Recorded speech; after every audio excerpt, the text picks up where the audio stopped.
O surgimento dos Estados Unidos da América como uma potência mundial encontrou sua essência em um grupo de homens determinados, engenhosos, trabalhadores e muitas vezes inescrupulosos, que impulsionaram essa nação a um crescimento que até superou sua antiga metrópole britânica.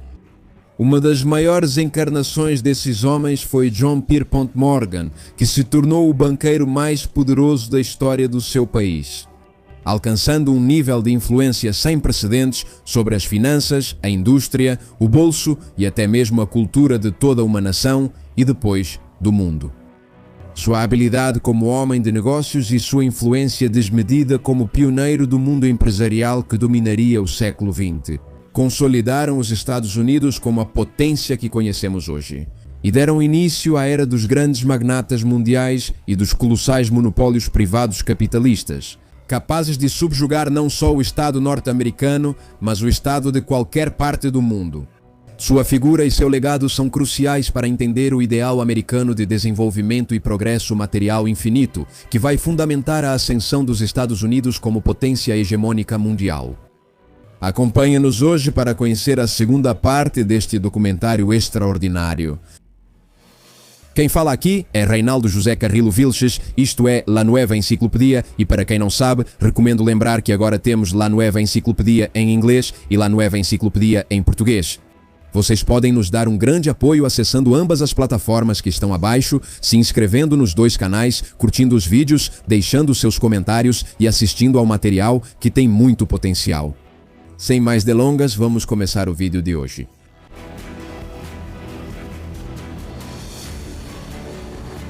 No final de 1870 e início da década de 1880, a indústria ferroviária se torna o pilar essencial da economia e das finanças corporativas nos Estados Unidos. A expansão das ferrovias havia crescido rapidamente, triplicando sua capacidade e melhorando em todos os aspectos, o que reduz significativamente os custos de transporte e, portanto, reduz significativamente os custos da agricultura, da indústria e do comércio. Agora, esse desenvolvimento ferroviário também facilita e anda de mãos dadas com a criação de monopólios. No contexto do auge do capitalismo, muitas grandes empresas, antes de competirem entre si, começam a se agrupar em grandes trustes ou cartéis para controlar mercados inteiros. Com grande perspicácia e visão, Morgan entende essa tendência e a importância estratégica da ferrovia e busca assim maximizar sua eficiência, unificando várias redes ferroviárias sob uma mesma organização com o propósito de formar seu próprio truste ferroviário.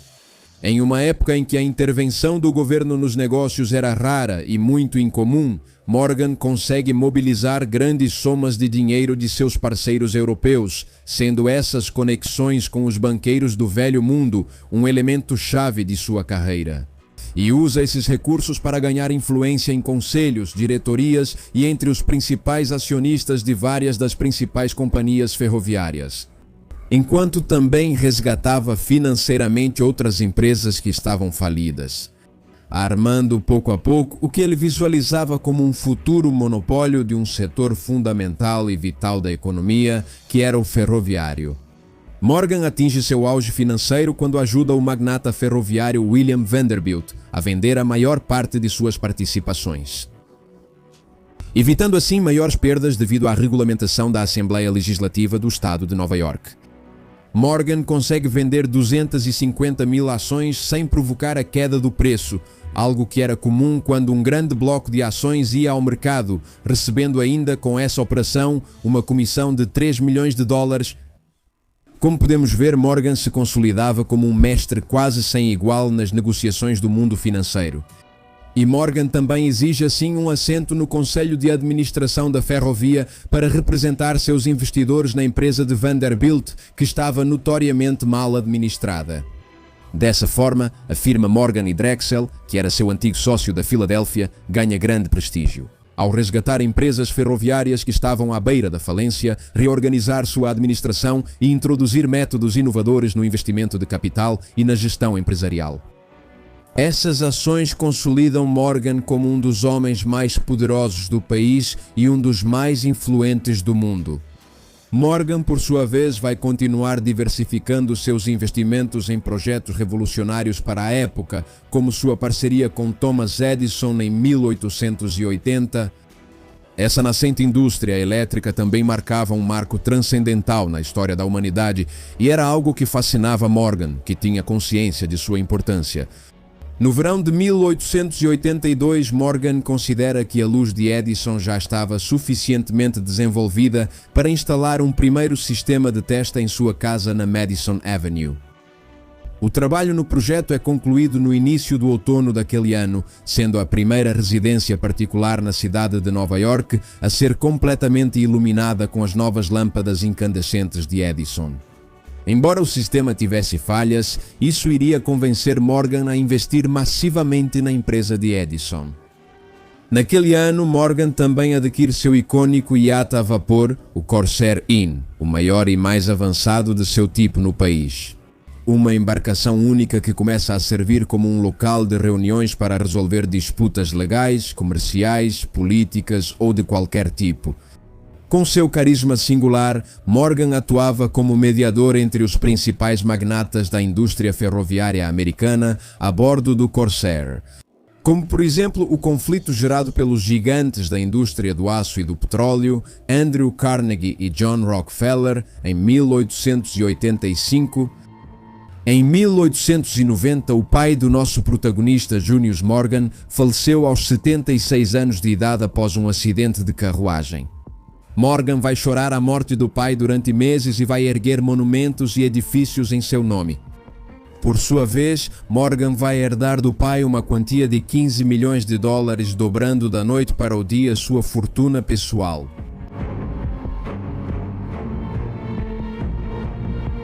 Naquela época, existia uma grande controvérsia nacional em relação a esse novo fenômeno dos grandes capitalistas e banqueiros que vinham se agrupando entre si e ganhando cada vez mais poder dentro da sociedade, acima até mesmo do Estado e dos políticos.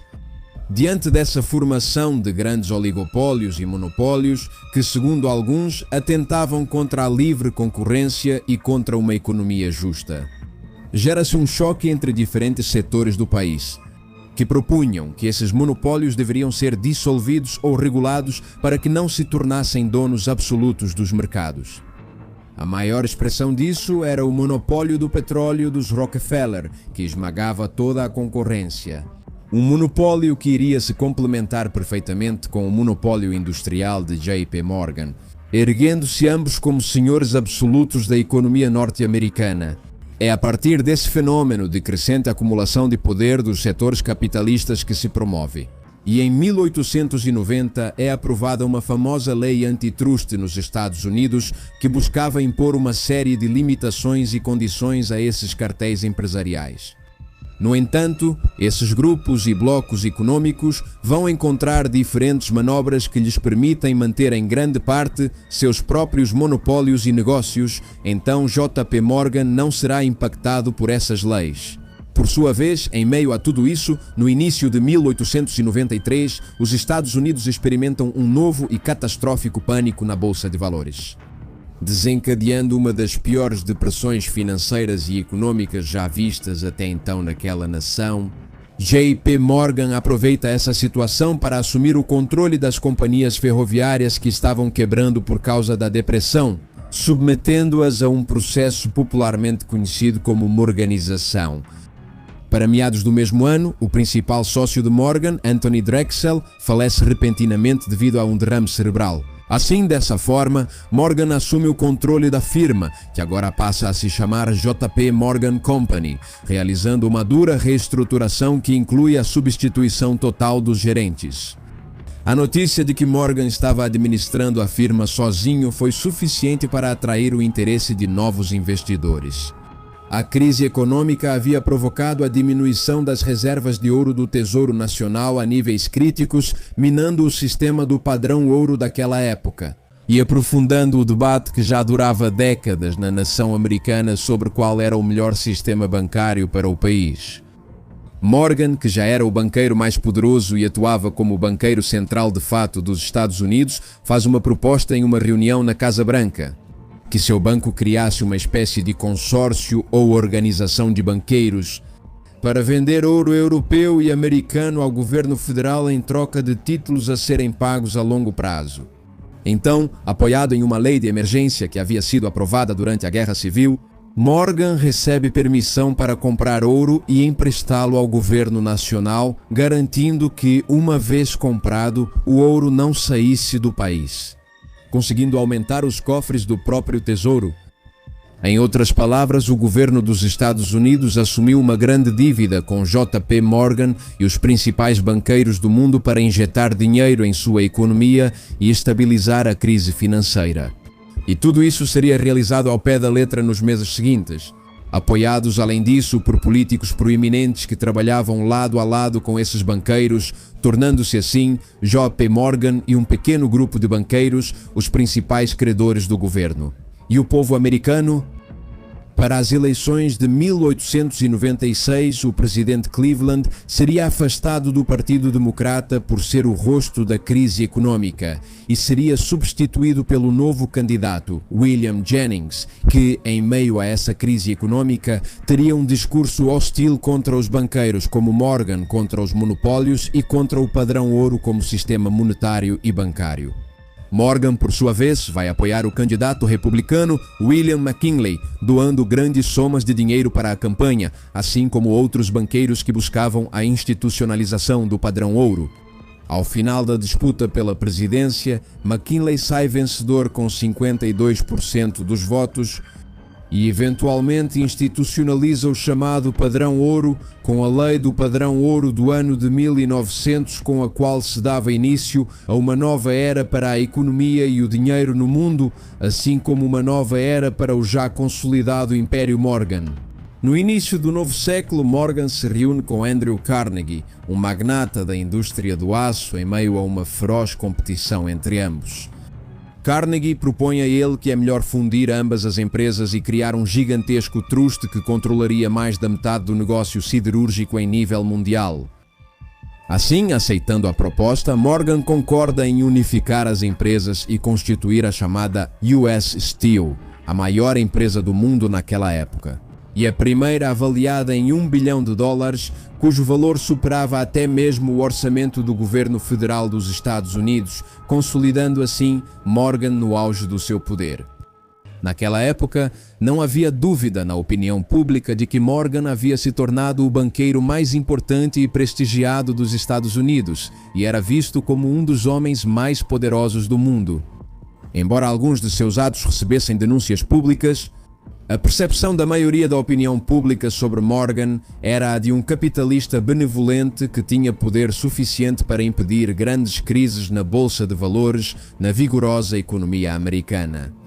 Uma economia que já havia superado em muito a dos antigos impérios europeus. Essa percepção pública é reafirmada quando JP Morgan entra em uma batalha comercial contra o magnata ferroviário Henry Harriman em 1901, que tenta assumir o controle das ferrovias do Nordeste dos Estados Unidos, por meio da compra de $78 milhões em ações, uma operação sem precedentes em sua época. Mas esse movimento desencadeia mais uma vez uma grave crise na bolsa e no sistema financeiro, levando dezenas de investidores à falência. Diante disso, Morgan intervém, como já era de costume, e consegue convencer Harriman a se abster de tomar posse das ações que havia adquirido com esses $78 milhões.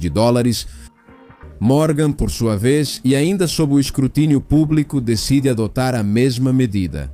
E ambos optam por vender suas ações por um preço menor, conseguindo assim conter naquele momento o pânico financeiro e vencendo outra batalha crucial no mundo da bolsa de valores.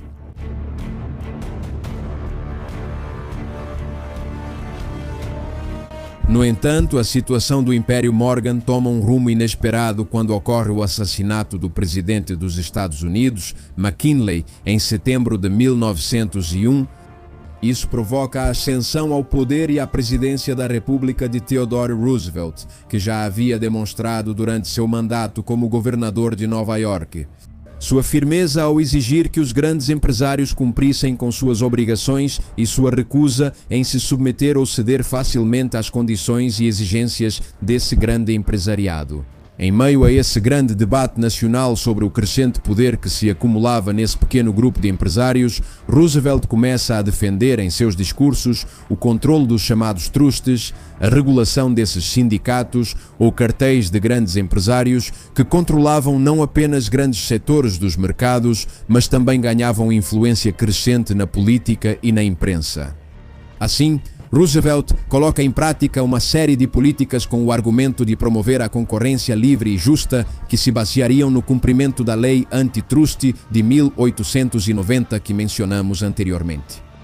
Num primeiro momento, o governo de Roosevelt procura desmantelar o truste da Companhia Ferroviária do Pacífico Norte de Morgan. E de fato a operação deixa J.P. Morgan atônito pelo fato de Roosevelt não ter aceitado um acordo ou negociação, geralmente generoso para ambas as partes, que evitaria a intervenção do governo federal na empresa do magnata, algo que ele havia conseguido com os governos anteriores. Mas Roosevelt consegue, sem hesitar, a intervenção do governo nesse setor do monopólio ferroviário de J.P. Morgan. Roosevelt tinha como objetivo fortalecer o governo central para controlar os abusos das grandes corporações contra a população vulnerável. Essa postura contrastava com a de J.P. Morgan, que defendia que as gigantescas corporações eram necessárias para competir nos mercados mundiais.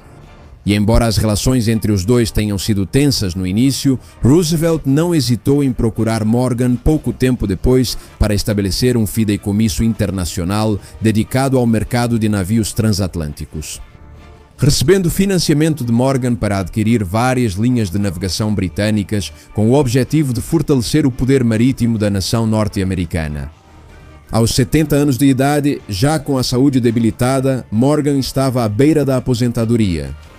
No entanto, em 1907, um novo pânico financeiro abalou Wall Street após o colapso repentino da Bolsa de Valores, ameaçando desencadear uma crise sistêmica de proporções globais que ameaçava seriamente causar uma grande depressão econômica.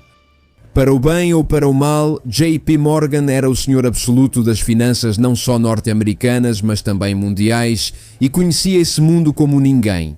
Assim, diante do fracasso de outras figuras menores em estabilizar a situação vivida naquele ano, Morgan foi praticamente aclamado para assumir a liderança da situação. Assim, Morgan se entrega e se dedica incansavelmente durante meses, trabalhando jornadas de até 15 horas, convocando bruscamente os presidentes das companhias fiduciárias, corretores de bolsa e membros do Banco de Compensação. Em longas jornadas de negociações e conversas, conseguindo novos acordos e distribuindo punições e recompensas em meio àquela crise financeira, com o objetivo de normalizar a situação econômica da maneira menos brusca possível e da forma mais benéfica para as partes interessadas. Neste drama, o secretário do Tesouro do Governo Federal desempenha um papel secundário ao lado do ministro plenipotenciário de fato, que era J.P. Morgan, enquanto o Banco da Inglaterra e o Banco da França mal tiveram intervenção. As ligações de Morgan eram inevitáveis e sua liderança indiscutível. Inclusive, o presidente aprova sem restrições que a US Steel, o grande monopólio nas mãos de Morgan, adquirisse naquela situação de crise financeira. Uma companhia de ferro e aço pertencente a uma corretora que estava à beira da falência. Algo que em situações normais teria provocado uma investigação antitrust, mas que neste caso foi completamente aceito. De modo que J.P. Morgan saía beneficiado mais uma vez de uma crise econômica. E quando finalmente a crise financeira passa e as notícias do que Morgan havia conseguido foram assimiladas, houve muitas sugestões, debates e polêmicas de que os banqueiros, incluindo Morgan, haviam planejado essa crise para enriquecer, ou pelo menos não fizeram nada além de se aproveitar dela. O fato é que, apesar da boa imprensa que ele consegue de um lado, a percepção pública sobre Morgan também vai sendo gravemente prejudicada. Por outro lado, tanto que o presidente recém-eleito em 1909, Howard Taft, decide evitar se reunir com J.P. Morgan devido ao custo político que isso implicava. Após a má fama, já não era visto como salvador da economia, mas sim como alguém que se aproveitava dela. Dessa forma, Morgan começa a passar pelos últimos anos de sua vida. Afastado da vida pública nos Estados Unidos, o taciturno Morgan passa seus últimos anos navegando pela Europa, sentindo-se incompreendido e enfurecido pelas críticas aos seus negócios e à sua pessoa, chegando inclusive, em algumas ocasiões, a levantar sua bengala contra os repórteres que se aproximavam para questioná-lo sobre as diversas disputas legais, condenações e denúncias relacionadas aos seus negócios. Morgan enfrentaria a dura concorrência da indústria naval, participando da história do icônico RMS Titanic, financiando sua construção em 1909 e comparecendo ao seu batismo. No entanto, em 1912, enquanto estava de férias na Europa, ele ficou sabendo do naufrágio do transatlântico em sua viagem inaugural, colocando Morgan no olho do furacão diante de tamanha tragédia, acarretando para ele enormes perdas econômicas. E todo tipo de teorias, conjecturas e especulações por trás do naufrágio. Tudo isso enquanto navegava em um iate junto com o Kaiser da Alemanha e o primo do rei da Inglaterra. Em 1912, nos Estados Unidos, o clima e o ânimo contra os trustes e as corporações de Morgan estavam esquentando. A chegada à Casa Branca do presidente democrata Woodrow Wilson traz, pelo menos na aparência e no discurso público, uma declaração de guerra contra os monopólios. Dessa forma, Morgan será submetido ao escárnio público, convocado para uma audiência a pedido da Câmara dos Representantes, sendo obrigado a depor sobre suas ações financeiras ao longo da vida, em um momento em que já estava em grande parte aposentado. Como resultado das audiências e com o argumento, entre outros, de supostamente limitar o poder desses grandes banqueiros, é aprovada naquele ano a lei que dá origem ao Reserva Federal dos Estados Unidos.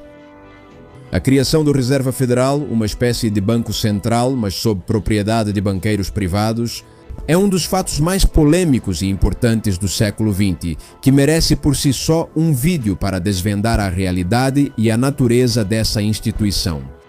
Mas voltando à vida de Morgan, em meio a esses fatos históricos, a campanha de difamação que foi armada contra ele foi demais para um Morgan já envelhecido, que passou a sofrer constantes ataques nervosos por causa desses acontecimentos, delegando sua autoridade ao filho mais velho, Jack Morgan. O velho Morgan parte novamente para a Europa em busca de tranquilidade, sem saber que seria sua última viagem. Em março, um Morgan à beira da morte será transferido para Roma, onde é recebido por um grupo de médicos de Nova Iorque que o atendem. No entanto, ao meio-dia de 31 de março de 1902, Morgan falece na companhia de sua filha Louisa, aos 75 anos de idade. Provocando comoção no mundo inteiro, recebe as condolências do Papa Pio X, tendo seu caixão escoltado pelo exército italiano e deixando como herança uma fortuna estimada em mais de 68 milhões de dólares. O corpo de Morgan seria repatriado para os Estados Unidos e recebido na cidade de Nova Iorque com a bandeira a meio mastro. E a bolsa de valores é fechada por 2 horas em sua homenagem, sendo enterrado ao lado de seu pai, Junius, no mausoléu Morgan. Os jornais se referem a ele como o Napoleão de Wall Street.